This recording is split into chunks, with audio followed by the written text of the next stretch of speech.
जय भोलेनाथ, जय माता पार्वती। आप सभी का स्वागत है भाद्रपद मास महात्म्य की 18वीं पावन कथा में।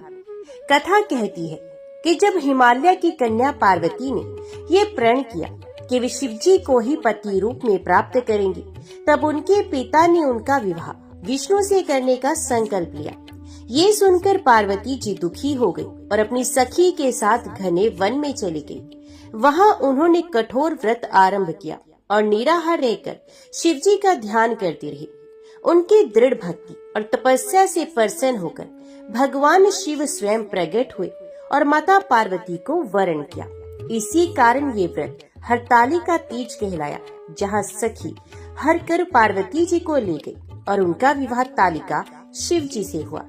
इस व्रत का संदेश है कि नारी यदि श्रद्धा और भक्ति से संकल्प ले तो असंभव भी संभव हो जाता है। जो सुहागिन स्त्रियां भाद्रपद शुक्ल तृतीया को ये व्रत करती हैं, उन्हें अखंड सौभाग्य, पति का दीर्घायु होना और जीवन में सुख समृद्धि प्राप्त होती है। भारतीय सनातन धर्म में प्रत्येक मास का अपना विशेष महत्व है, लेकिन भाद्रपद मास की विशेषता कुछ अलग ही है। ये मास न केवल भगवान श्री कृष्ण की लीलाओं, गणेश चतुर्थी, ऋषि पंचमी और वरहा जयंती के कारण पावन बन जाता है, बल्कि इसी मास के शुक्ल पक्ष की तृतीया को आता है हरतालिका तीज का व्रत। स्त्रियां इस व्रत को पति की दीर्घायु, अखंड सौभाग्य और सुख समृद्धि के लिए करती हैं।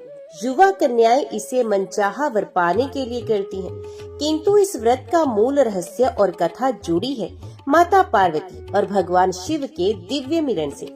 भाद्रपद मास का महात्म्य कहता है कि जो स्त्री इस दिन पूरे नियम और श्रद्धा से व्रत करती है, उसे वही फल मिलता है जो स्वयं माता पार्वती जी को मिला था, भोलेनाथ का वरदान और अखंड सौभाग्य।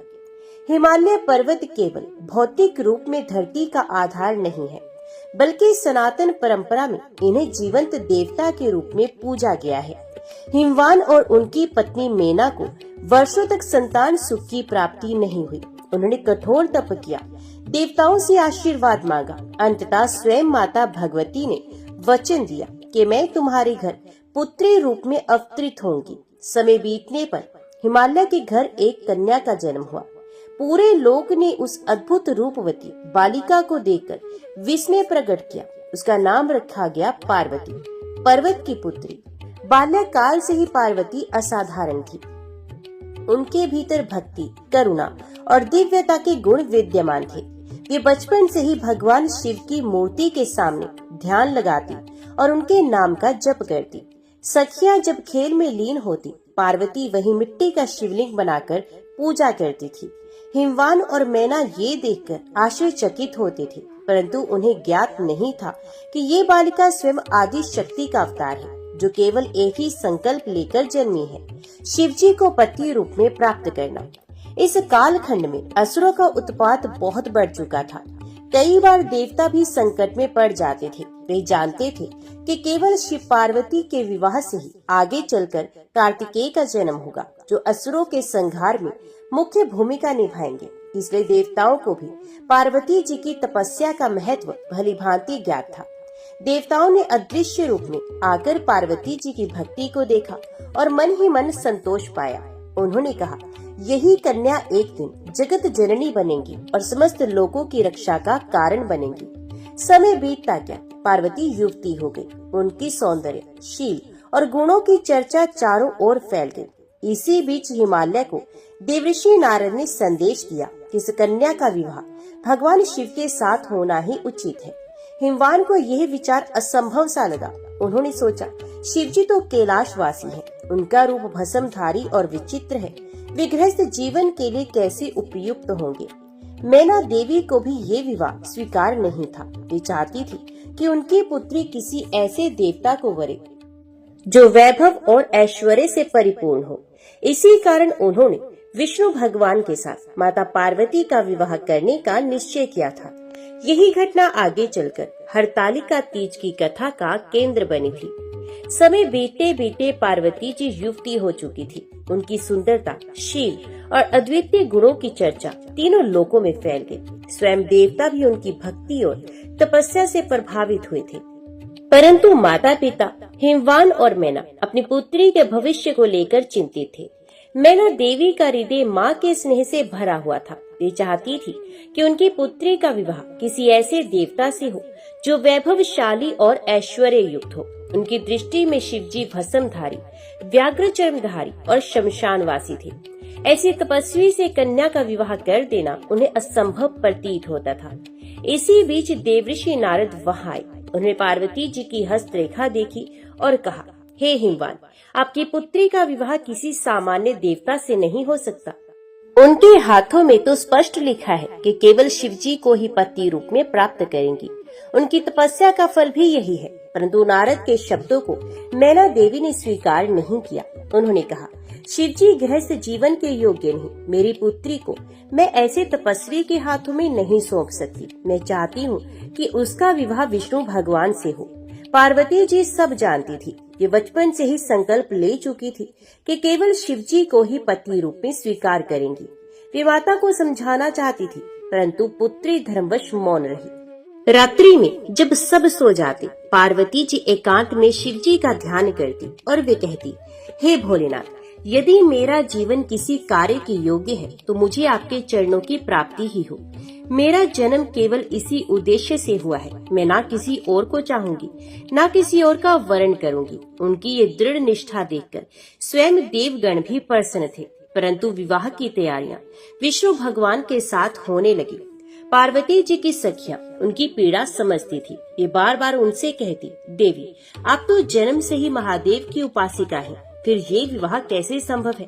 आप स्वयं क्यों मौन हो रही हैं? पार्वती जी ने कहा, मैं अपने माता पिता का अपमान नहीं करना चाहती, लेकिन मैं स्वयं को शिव के अतिरिक्त किसी और को नहीं सौंप सकती। अब मेरे पास एक ही मार्ग है, वन में जाकर तपस्या करना। सखियों ने ये निर्णय सुनकर प्रण किया कि वे भी साथ चलेंगी। उन्होंने पार्वती जी का हाथ थामा और कहा, हे सखी, हम आपके साथ हैं। आइए हम इस बंधन से मिलकर भगवान शिव की प्राप्ति के लिए वन में चले। विवाह की तिथि निकट थी। घर में उत्सव का वातावरण था। विष्णु भगवान को बारात में बुलाने की तैयारियां हो रही थी, किंतु उसी समय एक मध्य रात्रि को पार्वती जी अपनी सखियों के साथ गुप्त रूप से घर से निकल पड़ी। वे घने जंगल की ओर चली गई।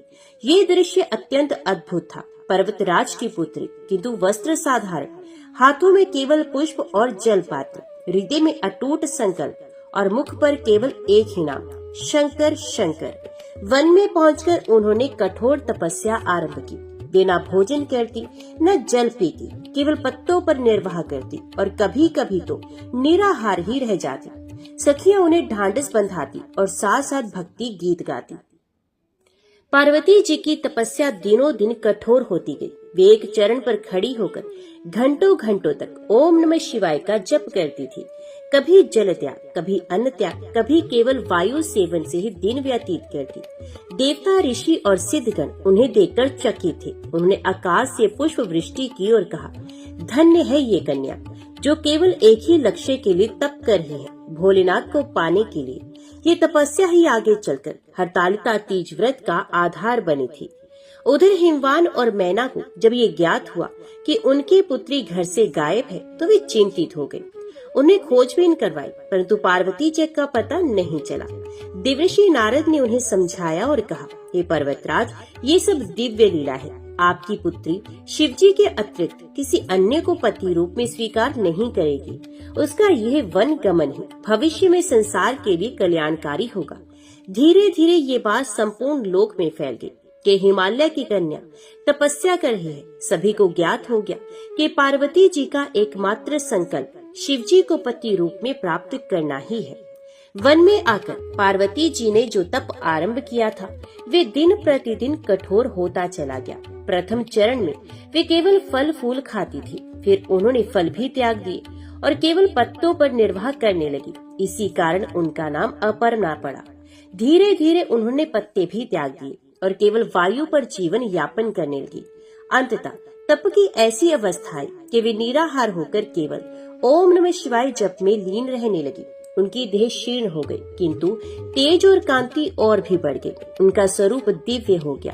वन के पशु पक्षी भी उनके समीप आकर शांत भाव से बैठ जाते। उनकी तपस्या से चारों ओर शांति और पवित्रता फैल गई। देवता, ऋषि और मुनिगण पार्वती जी की तपस्या देखकर चकित थे। वे बार बार आकाश से पुष्प वृष्टि करते और कहते, धन्य है ये कन्या जो केवल शिव जी को पाने के लिए इतना कठोर तप कर रही है। इंद्रदेव को भी चिंता हुई कि कहीं ये तपस्या उसकी सत्ता को ना डिगा दे। उन्होंने अप्सराओं को भेजा कि वे पार्वती जी का मन विचलित करें, किंतु पार्वती जी की ध्यान साधना इतनी गहन थी कि अप्सराएं पास आते ही उनकी तेजस्ता से निढाल होकर लौट गई। तब इंद्र को भी मानना पड़ा कि यह तप कोई साधारण तप नहीं बल्कि स्वयं आदि शक्ति का संकल्प है। भगवान शिव सब जानते थे, किंतु वे भक्त की निष्ठा को परखने के लिए ब्राह्मण रूप धारण करके पार्वती जी के समीप आए। उन्होंने कहा, हे कन्या, तुम इतनी कठिन तपस्या किसके लिए कर रही हो? पार्वती जी ने शांत स्वर में उत्तर दिया, मैं केवल भगवान शिव को पति रूप में प्राप्त करने के लिए तप कर रही हूँ। ब्राह्मण रूपी शिव ने कहा, शिव, वे तो भस्म में लिपटे रहते हैं, शमशान में निवास करते हैं, उनका कोई घर गृहस्थी नहीं है, वे भूतों प्रेतों के साथ रहते हैं। ऐसे तपस्वी को तुम पति क्यों बनाना चाहती हो? तुम्हें तो कोई ऐश्वर्यवान देवता को पाना चाहिए। ये सुनकर पार्वती जी की आंखों में तेज आ गया। उन्होंने दृढ़ स्वर में कहा, हे ब्राह्मण, आप चाहे जो कहें, पर मेरे लिए शिव ही सर्वस्व है। वही सच्चे प्रेमी, सच्चे पति और सच्चे शरणदाता है। मैंने जन्म जन्मांतर तक केवल उन्हें ही चुना है। यदि वे मुझे स्वीकार नहीं करेंगे तो मैं जीवन भर तपस्विनी बनी रहूंगी, पर किसी और को कभी नहीं वरण करूंगी। ये सुनते ही ब्राह्मण का रूप समाप्त हो गया और वे स्वयं भगवान शिव प्रकट हुए। जटाओं में गंगा, मस्तक पर चंद्रमा, गले में नाग और मुख पर मधुर मुस्कान। उन्होंने पार्वती जी से कहा, हे अपर्णा, मैं तुम्हारी भक्ति और अटूट निष्ठा से प्रसन्न हूँ। तुमने जन्म जन्मांतर तक तप किया है, आज मैं तुम्हें अपनी अर्धांगिनी रूप में स्वीकार करता हूँ। ये सुनकर पार्वती जी का हृदय आनंद से भर गया। वन में देवताओं ने पुष्प वृष्टि की और आकाश से आवाज आई, आज से जगत में यह दिवस हरतालिका तीज के नाम से पूजित होगा। जो स्त्री इस दिन पार्वती की भांति व्रत और उपवास करेगी, उसे अखंड सौभाग्य और मन चाहा वर प्राप्त होगा। शिवजी ने पार्वती से कहा, हे देवी, शीघ्र ही हमारे विवाह का समय आएगा, तब हम दोनों मिलकर संसार के कल्याण का कार्य करेंगे। हमारे संयोग से आगे चलकर कार्तिकेय का जन्म होगा, जो असुरों के संहारक होंगे। ये सुनकर पार्वती जी की तपस्या सफल हो गई। उनकी सखियां भी आनंद से भर उठी। उन्होंने नृत्य और गीतों से उस क्षण का स्वागत किया। इस प्रसंग से यही शिक्षा मिलती है कि भक्ति और संकल्प यदि अटूट हो तो भगवान स्वयं भक्त की परीक्षा लेकर अंततः प्रसन्न होते हैं। हरतालिका तीज इसी तपस्या और निष्ठा का प्रतीक है। जो स्त्री इस दिन उपवास करती है, उसे वही फल मिलता है जो पार्वती जी को मिला था, शिव जी का वरण और अखंड सौभाग्य। पार्वती जी की तपस्या पूर्ण हो चुकी थी और शिव जी ने उन्हें अर्धांगिनी बनाने का वचन दे दिया था। देवताओं ने हर्ष उल्लास के साथ हिमवान और मैना को ये संदेश दिया कि आपकी पुत्री ने तपस्या से स्वयं महादेव को वरण कर लिया है। अब समय है कि आप अपनी कन्या का विवाह शिवजी से संपन्न करें। हिमवान तो प्रसन्न हो गए, किंतु माता मैना का मन अभी भी द्वंद्व में था। उन्हें चिंता थी, शिवजी का रहन सहन भस्म और भूत प्रेतों के साथ, क्या वे मेरी नाजुक कन्या का पालन कर पाएंगे?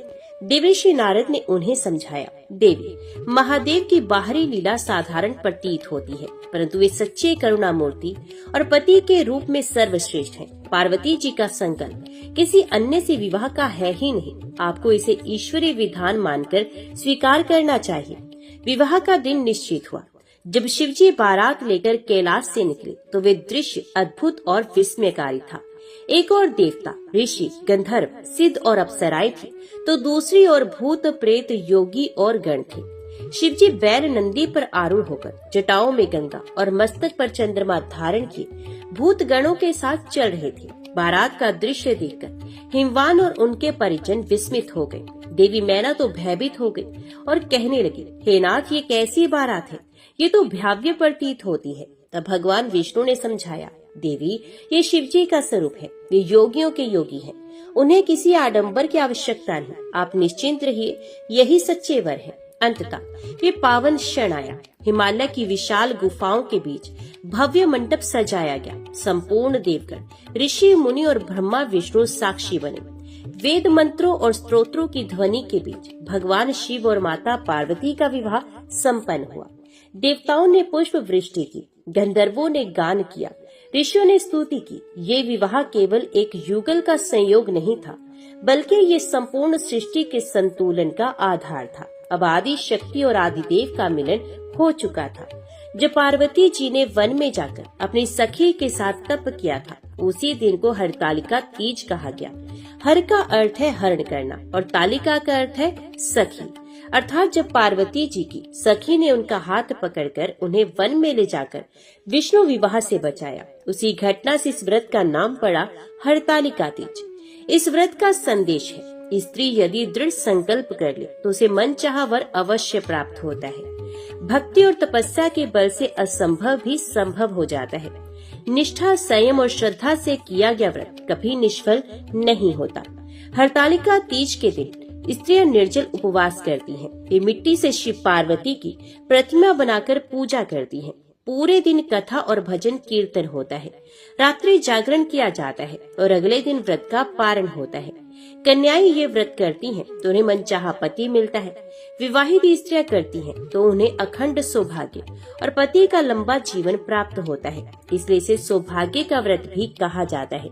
ये कथा हमें सिखाती है कि जीवन में चाहे कितनी भी बाधाएं क्यों न आए, भक्ति और संकल्प से उन्हें पार किया जा सकता है। ईश्वर को पाने का मार्ग कठिन अवश्य है, किंतु असंभव नहीं। पति पत्नी का संबंध केवल सांसारिक नहीं बल्कि आत्मिक और दिव्य भी होता है। जय भोलेनाथ, जय माता पार्वती। अभी हम श्रवण करेंगे हरिवंश पुराण के 18वें दिन का पाठ। 18वें दिन की कथा में भगवान श्री कृष्ण की महिमा और धर्म की स्थापना का अद्भुत वर्णन आता है। कथा में बताया गया है कि जब जब अधर्म बढ़ता है और धर्म क्षीण होता है, तब तब भगवान स्वयं अवतार लेकर भक्तों की रक्षा और दुष्टों का संहार करते हैं। 18वें दिन की कथा में यह विशेष संदेश मिलता है कि मनुष्य को किसी भी परिस्थिति में धर्म का साथ नहीं छोड़ना। भले ही मार्ग कठिन लगे, परंतु जो भक्त सच्चे मन से श्री कृष्ण का स्मरण करता है, वे हर संकट से पार हो जाता है। भगवान श्री कृष्ण ने स्वयं कहा है कि हे भक्त, मेरा नाम स्मरण करने मात्र से ही तुम्हारे समस्त कष्ट दूर हो जाएंगे। अतः इस पावन दिन पर हम सबको ये संकल्प करना चाहिए कि जीवन भर सत्य, भक्ति और धर्म के मार्ग पर चलते हुए श्री कृष्ण के नाम का सतत स्मरण करेंगे। इसी के साथ हरिवंश पुराण के 18वें दिन का पाठ शुरू होता है। जब महामना सुनीत ने सभा के बीच श्री कृष्ण के विरुद्ध भाषण दिया, तो उनका ऐसा कहने पर करुष देश के वीर राजा दंतवक्त्र ने भाषण देना आरंभ किया। उन्होंने कहा, राजाओं, यहाँ मगधराज ने और राजा सुनीत ने जो कुछ कहा है उसे मैं युक्ति संगत मानता हूँ, क्योंकि इनका प्रवचन हम लोगों के लिए हितकर है। मैं ना तो विद्वेष के कारण, ना अहंकारवादी होने के कारण और ना अपनी विजय की अभिलाषा रखने के ही कारण आप दोनों के अमृतमय वचनों को सदोष बता रहा हूँ। इस राज्य सभा में कौन ऐसा पुरुष है जो इस प्रकार समुद्र के समान अत्यंत अगाध एवं नीति शास्त्र के अनुकूल सर्वगुण संपन्न बात कह सके। परंतु आप लोगों को एक कर्तव्य याद दिलाने के लिए मैं जो कुछ कहता हूँ, मेरी ये बात सुन लीजिए।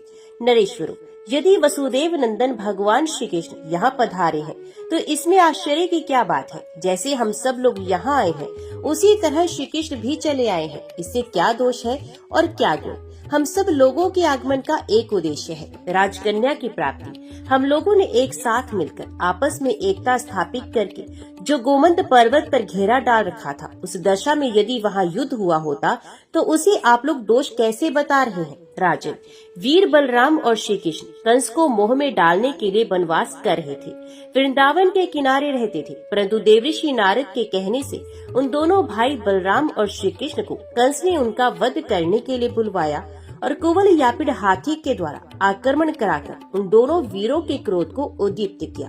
उस दशा में वे दोनों उस हाथी को मारकर समुद्र के समान विशाल रंगशाला में प्रविष्ट हुए। फिर उन्होंने अपने बाहुबल का आश्रय लेकर मुर्दे के समान बैठे हुए मथुरा नरेश को यदि उसके साथियों सहित मार डाला तो इसमें उनके द्वारा क्या दोष बन गया। राजन, इसी तरह कंस का वध करके यदि श्री कृष्ण और बलराम ने हम वयोवृद्ध नरेशों के साथ विरोध किया और उस दशा में यदि हम सब लोगों ने वहां पहुंचकर मथुरापुरी पर घेरा डाल दिया तो उसमें भी क्या दोष था। हमारी सेना का महान बल देखकर बलराम और कृष्ण डर गए और अपने नगर तथा सेना को छोड़कर दोनों भाई गोमंत पर्वत पर चले गए। तत्पश्चात हम सम्रांगण में युद्ध करने वाले योद्धाओं ने उन्हें मार डालने के लिए वहां भी धावा किया। वे दोनों अभी जवान नहीं हुए थे और रणभूमि में पैदल ही लड़ते थे, इसलिए हमने हाथी, घोड़े, रथ और पैदल सैनिकों की चतुरंगनी सेना द्वारा उनके साथ युद्ध नहीं किया, अपितु क्षत्रिय धर्म के अनुसार गोमंत पर्वत पर घेरा डालकर उसमें आग लगा दी थी। हम सभी क्षत्रिय पुंगव ये समझते थे कि ये दोनों उदंड तपस्वी बालक दावानल के मुख में पड़कर सीख जाएंगे, अपने किए का फल पा जाएंगे। ऐसी दशा में उन दोनों भाइयों ने यदि प्रतिशोधात्मक युद्ध किया तो हम जनार्दन को इस तरह दोष क्यों दें? उन्होंने जो कुछ किया ठीक ही किया। श्री कृष्ण से वैर रखने पर हम लोग जहाँ जहाँ जाएंगे वहीं वहीं कलह हो सकता है। अतः राजाओं, आज से हम श्री कृष्ण के साथ प्रेम बढ़ाने का प्रयत्न करेंगे। इस कुंडिनपुर में श्री कृष्ण युद्ध के लिए नहीं आए हैं। यदि राजकन्या के निमित्त ही उनका आगमन हुआ है, तब किसके साथ युद्ध करेंगे? वे कोई प्राकृतिक मनुष्य नहीं है, इस मृत्यु लोक में श्रेष्ठ पुरुष है। देवलोकवासी देवताओं में भी सर्वश्रेष्ठ पुरुषोत्तम है। वे देवताओं के भी कर्ता है और विशेषत संपूर्ण लोकों के सृष्टा भी वही है। उनकी बुद्धि गवारों जैसी नहीं है। उनके मन में ना ईर्ष्या है, ना मत्सर। ये ना तो कठोर है, ना दुर्बल है, ना रोग शोक से पीड़ित है। ये तो सदा शरणागतों का दुख दूर करते हैं। ये श्री कृष्ण साक्षात भगवान श्री विष्णु तथा देवताओं के भी देवता है। इस समय ये अपने सद्रूप से प्रकाशित करने के लिए गरुड़ के द्वारा यहाँ पधारे हैं। श्री कृष्ण शत्रु का विनाश करने के लिए नाना प्रकार के अस्त्र शस्त्रों के साथ यात्रा करते हैं, परंतु उनकी इस यात्रा को वैसा ना समझो। इस समय तो ये श्री हरि, भोज, वृष्णि, अंधक आदि यादवेंद्रों के साथ यहाँ प्रीति बढ़ाने के लिए ही आए हैं। अतनरेश्वरों, हम सब लोग यहाँ महात्मा केशव को अर्घ्य और आचमन आदि देकर उनका आतिथ्य सत्कार करेंगे। इस प्रकार संधि करके हम लोग श्री कृष्ण के साथ उद्वेग, भय और चिंता से रहित होकर निवास करेंगे। बुद्धिमान दंत वक्र का ये वचन सुनकर वक्ताओं में शेष शालव ने उन नरेशों से कहा, राजाओं, यदि ऐसी बात है तो क्या हम लोग श्री कृष्ण के भय से अब अपने अस्त्र शस्त्र नीचे डालकर निहत्थे हो जाएं? संधि करने के हेतु से तो यही पता लगता है कि सब नरेश श्री कृष्ण के भय से कांप रहे हैं। अपने बल की निंदा करके दूसरे की स्तुति करने से क्या प्रयोजन? क्षत्रिय धर्म में स्थित रहने वाले नरेशों का ये धर्म नहीं, जो महान राजवंशों में उत्पन्न होकर अपने कुल की कीर्ति बढ़ाने वाले हैं। उन राजाओं की बुद्धि में ऐसी कायरतापूर्ण विचार का उदय कैसे हो सकता है? मैं जानता हूँ श्री कृष्ण समस्त अमरेश्वरों के स्वामी, आदि देव, सनातन पुरुष है। नारायण ही इनके महान आश्रय स्वरूप है। लोक में अजय, वैकुंठ धाम के अधिपति, चराचर गुरु, पापहारी, विश्व विंदित भगवान विष्णु ही पृथ्वी का भार उतारने, कंसराज को मारने तथा हमारा विनाश और संपूर्ण लोकों की रक्षा करने के लिए देवकी के गर्भ से प्रकट हुए हैं। अपने अंश सहित भगवान विष्णु के इस पूर्ण अवतार में जो जो कार्य होने वाला है, ये सब मैं अच्छी तरह से जानता हूँ। अतः भूमि पालो, हम लोग इन भगवान विष्णु के साथ अनुपम संग्राम करके इनके चक्र अग्नि से दग्ध हो यमलोक में जा पहुँचेंगे। राजेंद्रगण, मैं इस तत्व को जानता हूँ कि काल से ही आयु क्षीण होती है। जब तक काल ना आया हो कोई नहीं मरता और काल आ जाने पर कोई जीवित नहीं रहता। अपने मन में ऐसा दृढ़ निश्चय रखकर कभी किसी से भय नहीं रखना चाहिए। वे ही योगवेत्ता भगवान विष्णु दैत्यराजों की तपस्या क्षीण हुई देख यथा समय उनका संहार करते हैं।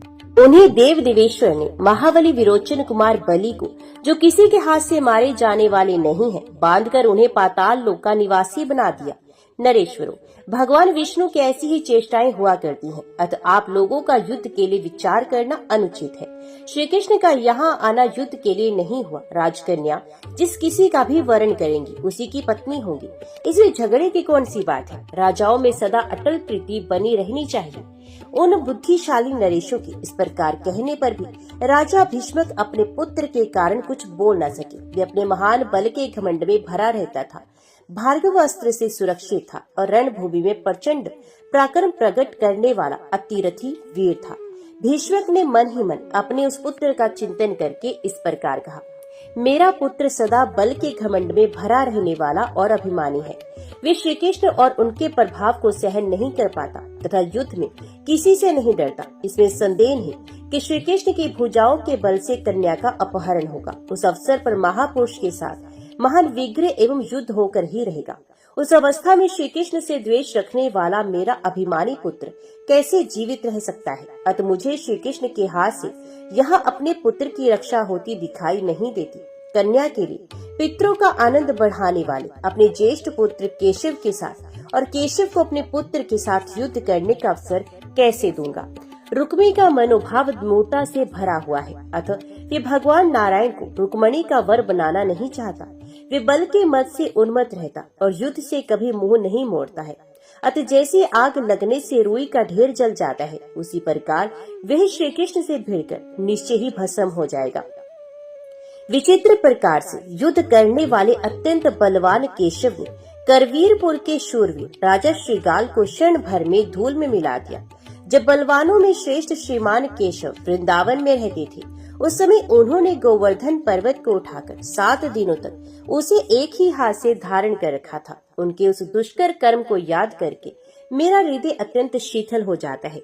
उस समय देवताओं के साथ वृत्तासुर विनाशक शचीपति इंद्र ने सहसा गिरिराज गोवर्धन पर आकर श्री कृष्ण का गो के इंद्र के पद पर अभिषेक किया और उन्हें उपेंद्र कहकर पुकारा।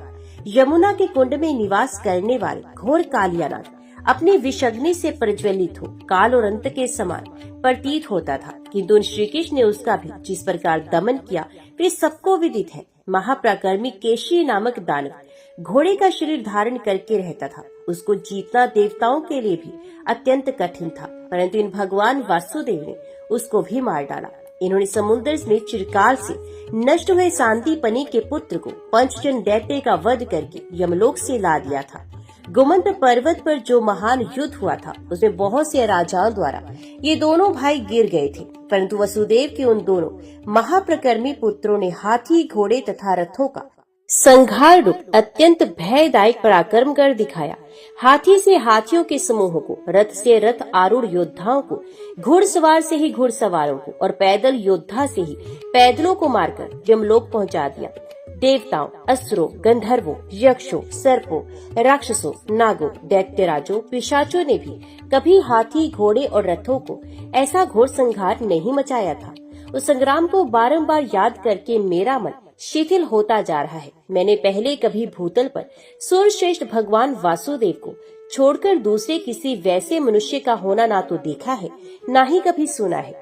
महाबाहु राजा दंतवक्त्र ठीक कहते हैं, हम पहले महाप्रकर्मी श्री कृष्ण को सांत्वना द्वारा शांत करके फिर जैसा उचित हो वैसा करेंगे। इस प्रकार मन ही मन अपने बलाबल का निश्चय करके राजा भीष्मक ने भगवान श्री कृष्ण को प्रसन्न करने के लिए उनके पास जाने का विचार किया। बहुत से नीतिशाली विद्वान मंत्रियों के साथ विचार करते हुए राजा भीष्मक जब रात में सो गए, तब सवेरा होने के समय सूतों, मागधों और बंदियों के मुख से स्तुति एवं मंगल पाठ सुनकर जगे। जब रात बीतने पर प्रभात काल आया, तब सब नरेश पूर्वा काल के नित्य क्रम पूर्ण करके अपने अपने विश्राम भवनों में बैठे।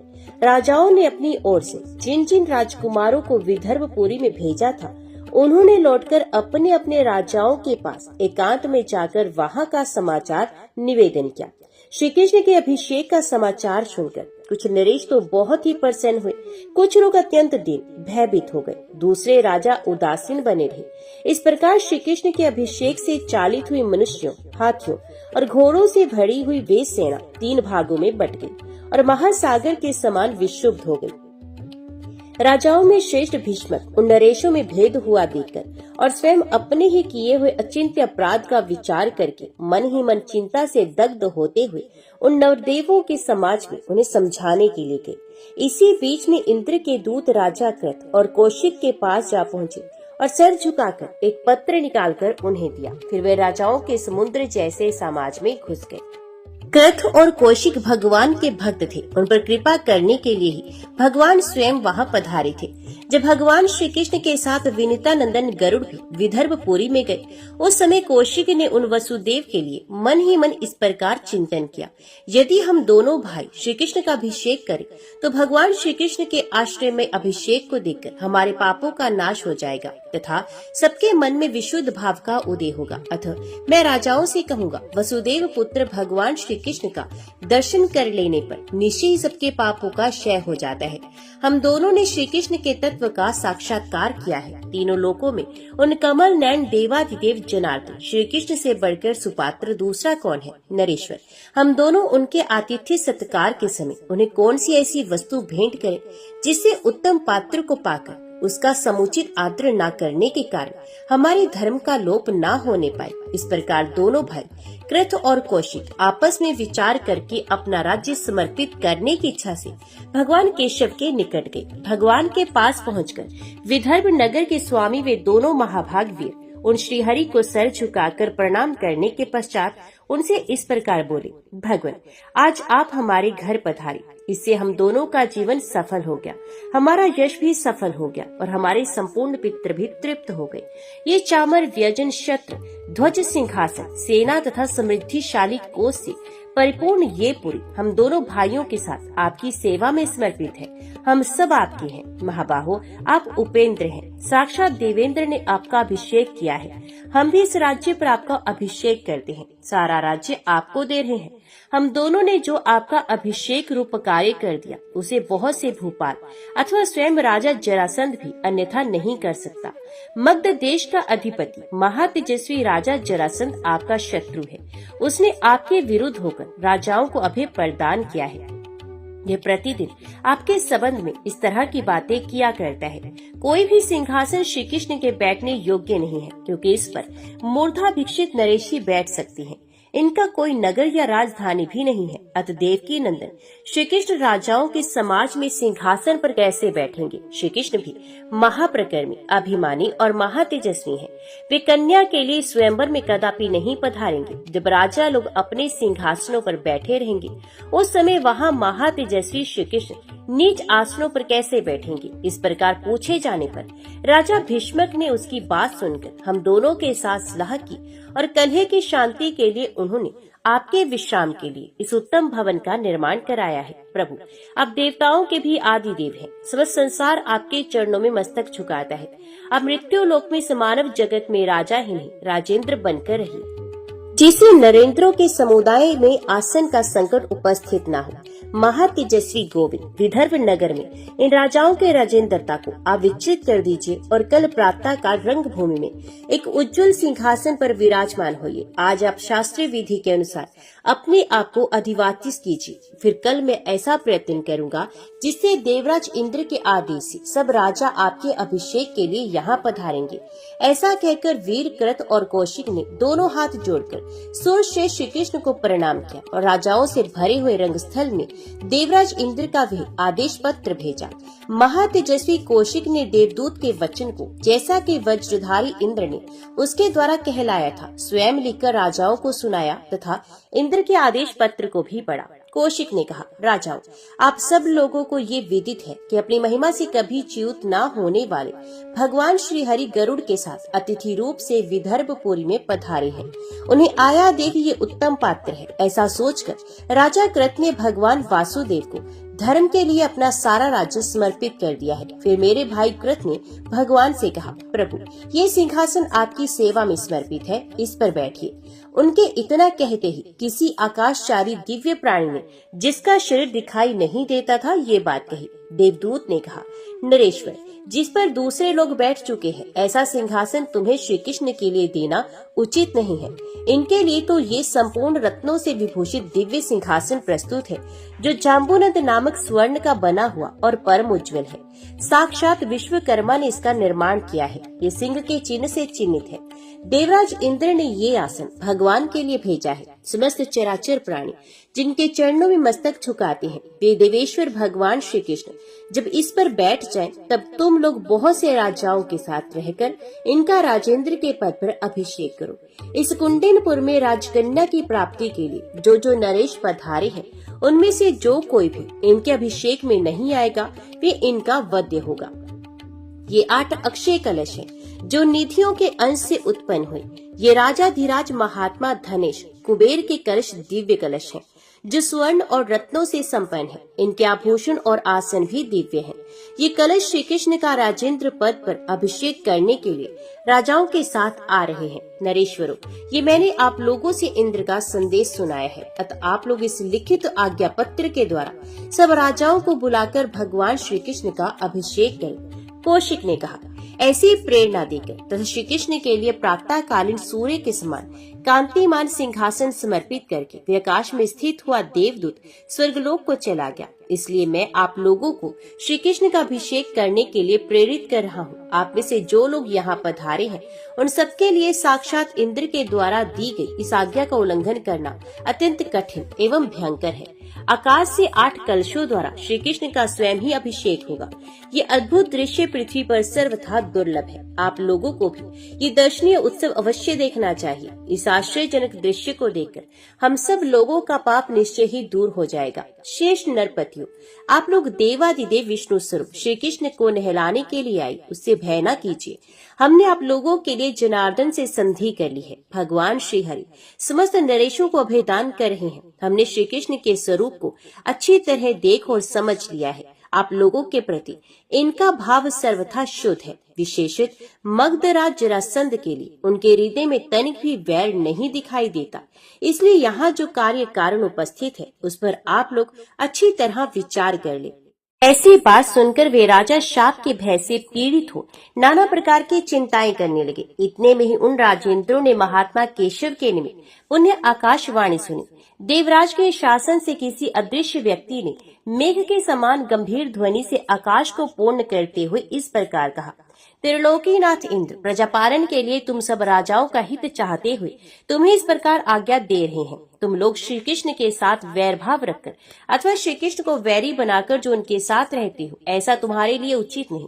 तुम्हें एक दूसरे के साथ वैर भाव नहीं रखना है। तुम लोग परस्पर प्रेम भाव उत्पन्न करके अपने अपने राष्ट्रों में निवास करो। श्री कृष्ण शरणागतों का दुख दूर करने वाले हैं, परंतु शत्रुओं की सेना के लिए काल और अग्नि के समान भयंकर है।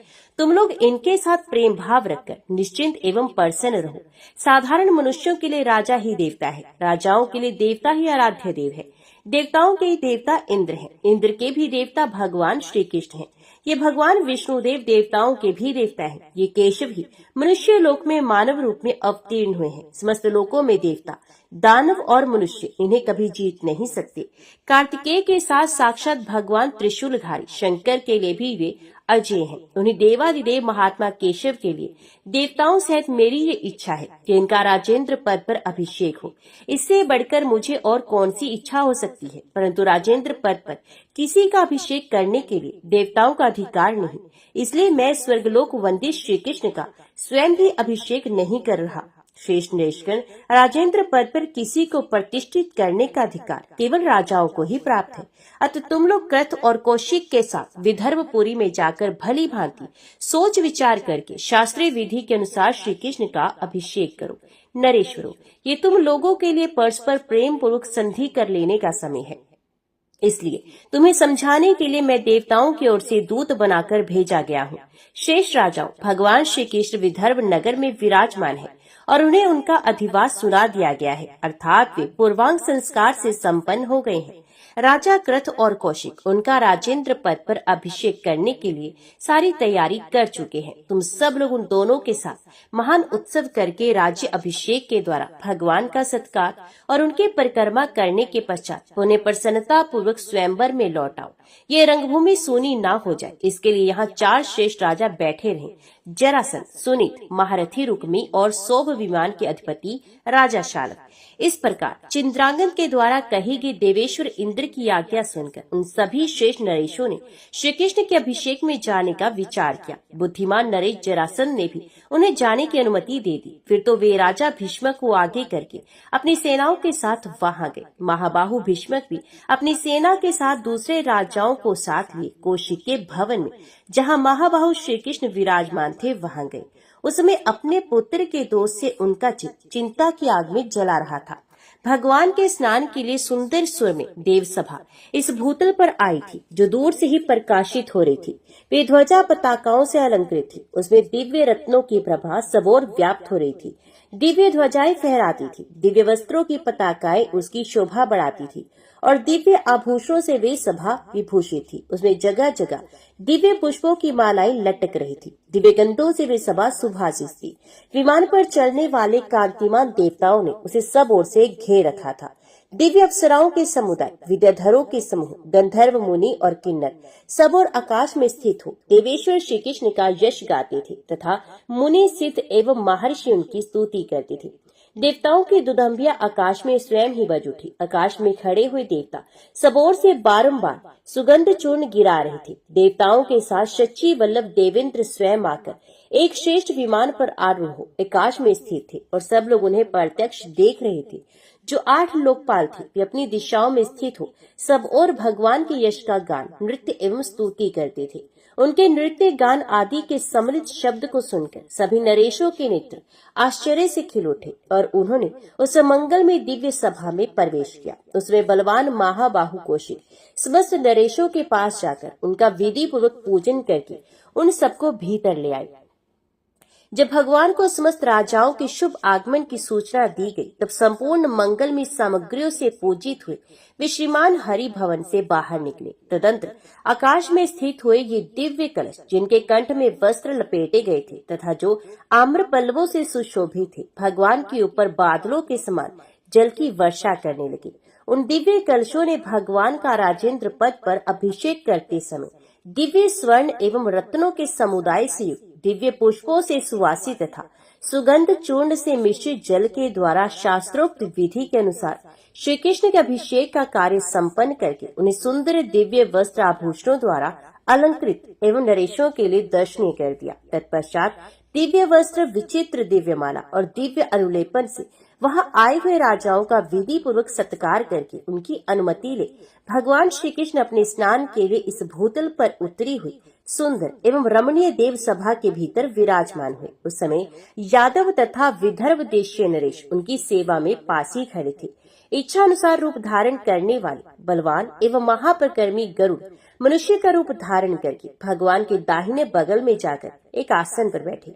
वीर, कृथ और कौशिक ये दोनों महात्मा नरेश भगवान की आज्ञा पाकर उनके वाम पार्श्व में एक आसन पर बैठे। उसी प्रकार वाम भाग में ही वृष्णि और अंधक वंश के महारथी सात्यकी आदि महाबली वीर भी विराजमान हुए।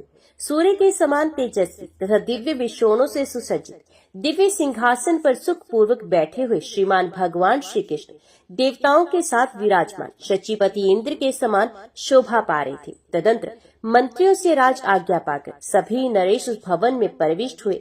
उन समस्त नरेशों ने यथा योग्य भगवान का पूजन किया। फिर वे अपने आसनों पर सुख पूर्वक बैठ गए। इसके बाद वक्ताओं में श्रेष्ठ महाज्ञानी कौशिक, जो समस्त शास्त्रों के मर्मज्ञ थे, यथोचित रूप से भगवान का पूजन करके इस प्रकार कहने लगे। हे देव, अब तक सब राजा अज्ञानवश आपके विषय में यही जानते थे कि ये भी मनुष्य हैं, इसलिए ये लोग आपके प्रति अपराध कर बैठे। आप इन अपराधियों को क्षमा कर दें।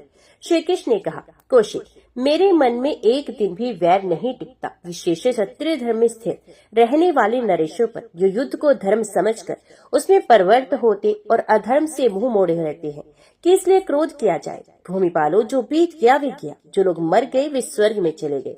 इस मनुष्य लोक का ये स्वाभाविक धर्म, ये नियम है कि यहाँ प्राणी जन्म लेते और मरते रहते हैं। अतः राजो, जो लोग मर गए या मारे गए, उनके लिए आप लोगों को शोक नहीं करना चाहिए। हमें तो क्षमा ही अच्छी लगती है। अतः वे सब राजा आज से वैर भाव का त्याग करके निर्वेह हो जाए। उन नरेशों से ऐसा कहकर उन्हें आश्वासन देकर महातेजस्वी भगवान मधुसूदन कौशिक के मुंह की ओर देखकर चुप हो गए। इसी समय वक्ताओं में श्रेष्ठ नीति कुशल राजा भीष्म भगवान का यथोचित पूजन करने लगे। जय श्री कृष्ण। अंत तक वीडियो में बने रहने के लिए आप सभी भक्त जनों का दिल से धन्यवाद। तो मिलते हैं अगले भाग में। जय श्री कृष्ण।